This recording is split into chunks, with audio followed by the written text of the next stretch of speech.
We're standing in the heart of the 1st District at Charles Young Park, hosting Hunger Does Not Take a Spring Break.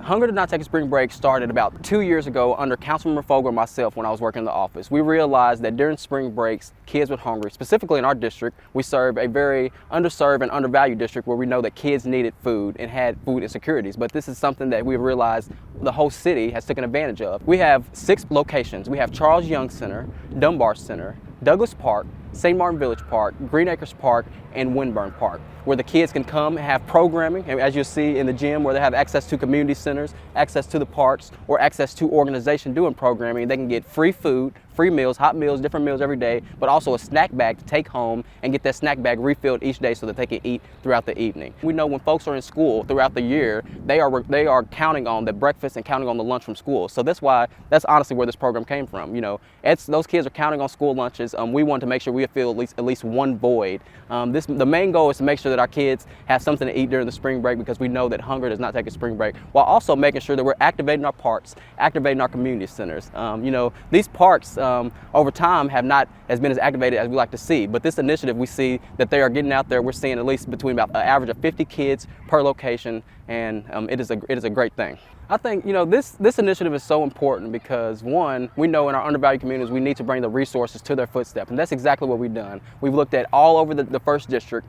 We made sure that the radius is wide ranging so that the kids have to walk less than a mile, or kids have to be transported less than a mile to get free food and free snacks. But it hits home for me because as a kid, I used to go up to the shelter. You know, we're not at a shelter right now, but we will be at one, and I used to get free lunch. And as I grew older and when I got into college, I questioned, you know, where's the free lunch? Where's the programming? Why aren't our kids having things to do?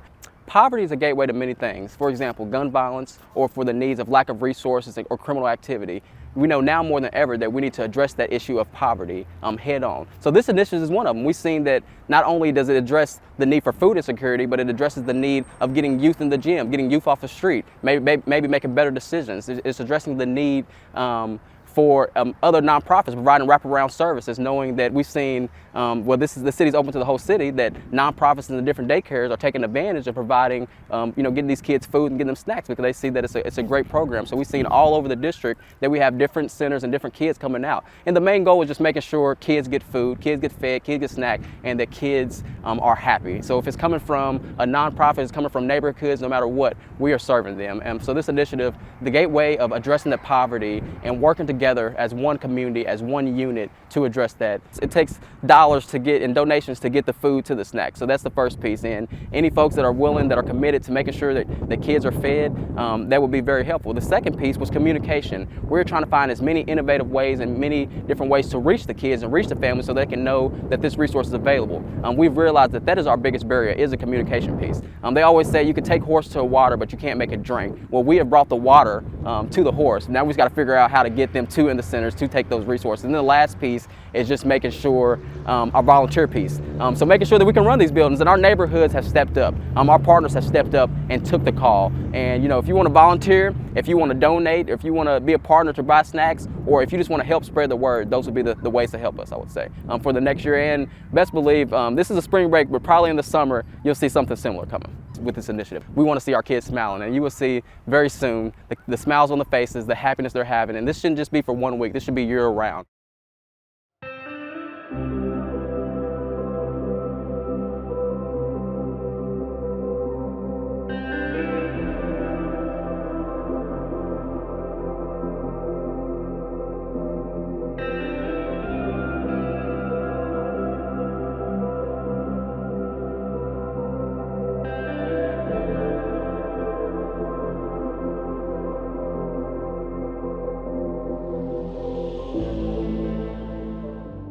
We are standing in the heart of the 1st District in the East End in Charles Young Center. I'm sorry, we're in our reading room. The kids are out there playing, having fun, having a good time. Charles Young is activated, finally. We are here with 2 great community leaders, Mrs. Hodge, the Vice President of Williamsboro Brown Neighborhood Association, and Mr. Hodge, the President of Williamsboro Brown Neighborhood Association. How are y'all doing today? Wonderful. Wonderful. Great. Great. So, as we spoke a little bit earlier, this is Hunger Does Not Take a Spring Break, and this does not take place without our community leaders, without our volunteers, without our sponsors, and everyone that makes it happen. Can you tell me a little bit about the importance of Hunger Doesn't Take a Spring Break and kind of how you got here?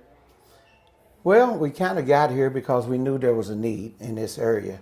So initially, we kind of got it going, got money from a few people and put the rest of it together, and you see what it is now. There it goes. There it goes. There it goes. So you spoke about needs. Tell me about that need and where we are in the East End and how you see that need.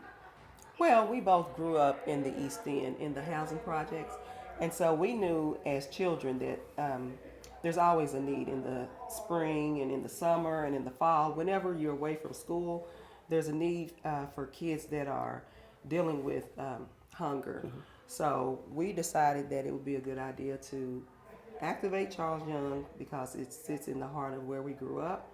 And so it's very important and dear to our hearts because we can reach neighborhood children that we see on a daily basis. Great, great. You mentioned neighborhood children. I mean, there's probably 50 children in the gym, if not 100, within this campus of Charles Young. Tell me how happy you are to see the kids out and them using this gym and being activated, allowing them to get nutritious meals, but also to feed their heart with activities and programs. Well, we love it, and we just feel that Charles Young needs to be activated and utilized more for the kids. We complain that they're causing issues, but what are we doing to give them something else to do? Right. And that's exactly what the community leaders have done here in this location today. 5 days a week, Monday through Friday, 12 to 2 p.m. The Williamsboro Brown Neighborhood Association, the Williamsboro Brown leaders have took the call. They've stepped up, made Charles Young a location to feed the kids, but also make sure that we have youth programming, getting the kids off the street, getting the youth fed nutritiously, but also feeding the heart. And do you have anything that you want to say towards the community, towards the event, just in general, about the kids, about the youth, about the center, about this event? We love seeing the children. We love seeing Charles Young come alive. Right. It was always alive and bustling with children when we were growing up here. So just to see it now and to see this many children in this space at one time is wonderful, and that's what it's about.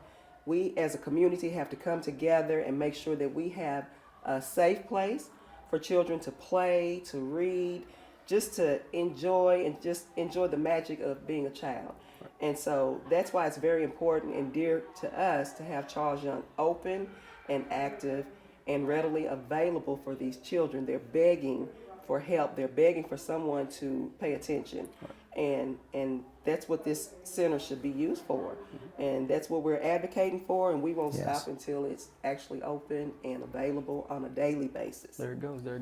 Miss Vivian Hodge hit the nail on the head. Kids should deserve to dream. They should be able to dream big, and our community leaders have made sure this week they can dream, and I plan to make sure they can dream further. I appreciate y'all. I'm really excited to be a part of this initiative. One of the key roles I played was contacting our fundraisers, so I just want to thank all of our partners, because without our partners we would not have been able to run this event and provide as many snacks as we wanted to. We set a goal. We met that goal. 500 kids a day that could be fed for 5 days, which is really big. We want to thank Bluegrass Community Foundation, Community Inspired, CHI St. Joseph Health.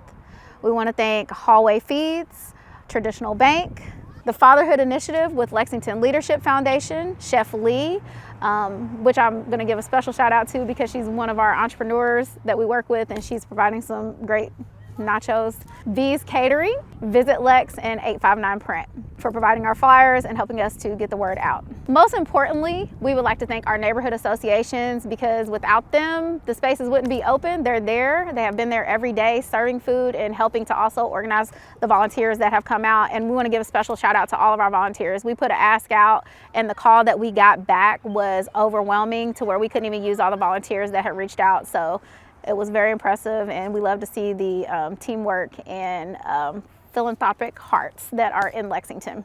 And we want to give a special thanks also to Dunbar Center and Parks and Recreation for having their staff help facilitate this program too. We are standing in the West End at Douglas Park with one of our amazing community leaders, Rolanda Woolfolk. How you doing? I'm good. How about you? Great. It is an amazing day. Spring break week, the sun is out, and the kids are here. Full house, as y'all will see on this video. Rolanda, can you tell me about the importance of Hunger Doesn't Take a Spring Break and it being here at Douglas Park? Well, it's important because it's right in the middle of the community, and providing opportunity for our youth to have a meal during lunchtime is a great time for them, because they're excited about the food that they're receiving and just being able to get the meal. Mm-hmm. Tell me the importance of bringing resources to the footstep and to the doorstep of the community, rather than the barriers in place or having to go find the resources. it relieves a whole lot of barriers. It's easy access to them. They don't have to think about where they need to go and how to get there and transport. They just know it's right close to the school. It's in the area of the park where they're used to going to play, and that it's going to be easy enough for them to access. Right. We just seen a little kiddo run past with a green backpack. Tell me about this green backpack and what is in this and what is this? So they excited about their green backpack, and they bring them back every day to get refilled. They receive chips, any type of snack that they like, cookies, macaroni and cheese, ramen noodles, to fruit cups and applesauce, and they get to walk down the line and pick out their each snack each day for their refill. Tell me about the process in each location, how it works. Each location got a map out on how they're going to move forward with the meals each day and how they transition each time. And what they do is the volunteers help pull it out, and then they walk with the kids, and with them we're learning names. We're also learning about the kids and having conversations on what they like and what they do not like, but they still take each thing home. And if they have a sibling, we know we get to learn their siblings, and that process just brings it down with a conversation as well. Right. So no sign up, just show up. Just show up, no sign up. You just come and let us know you're here, and we'll give you a bag and give you something to eat, and they have a good time. Right. So you mentioned a key point, and this one I'm going off topic, but trust, building trust. This initiative, we talked about how the goal was just to feed kids that were possibly hungry, or just give kids or youth access to food, but we're seeing that it's going down many different angles, whether it's supporting nonprofits, supporting other entities, whether it's supporting or attacking, root causes of poverty. Speak about how it's building trust and how that it's activating our parks and, showing that youth programming is important now more than ever. Well, youth programming makes a big difference because it gives somebody a mentor, and it's easier for them to build a relationship and see someone every day in their neighborhood that they can connect to. And like if they have a trouble or see something, they can come to you because they remember you being up in the park and saying, hey, this is a safe person that I can talk to, and remember who I've been interacting with all spring break. So it's a building bond relationship. It's connecting the dots and building a relationship, a familyship with each other. Creating safer and healthier neighborhoods, huh? Yes. Right. So then lastly, we've seen a lot of smiles on kids' face. We've seen a lot of kids at all locations. We know we're averaging about between 50 to 70 almost at each location. Tell me just your thoughts on the impression or the thoughts of the kids and what you've got out of it, just the kids at this location and how they felt. Well, our kids were, when we got movie night down there at the, at the Black and Williams. And so they, with them coming here, we have built a partnership with them and then with Black and Williams. So they look forward to coming to both locations to have a good time and activities. It's, what we gonna do next? What's our next activity? What we gonna eat next? It's that excitement, is seeing them excited about that is very heartwarming. Right. And that, I think you just hit another nail on the head, that this spring break initiative, it's 1 week, but it shows that we have to keep going. Yeah. These kids, we built that trust, but now the kids want more. They want to say, how's this park going to be activated? How are these community centers going to be activated? What is next? So that's a great segue. What is next, Lexington? We have to make sure that we're investing in these kids, investing in the youth, providing them with programming, providing resources to their doorsteps, at their footsteps, because it's needed now more than ever. And as you can see, the kids want it and they need it. And I just wanted to thank Rolanda, thank the Georgetown Neighborhood Association, all of our community leaders, all of our volunteers for stepping up, taking the call.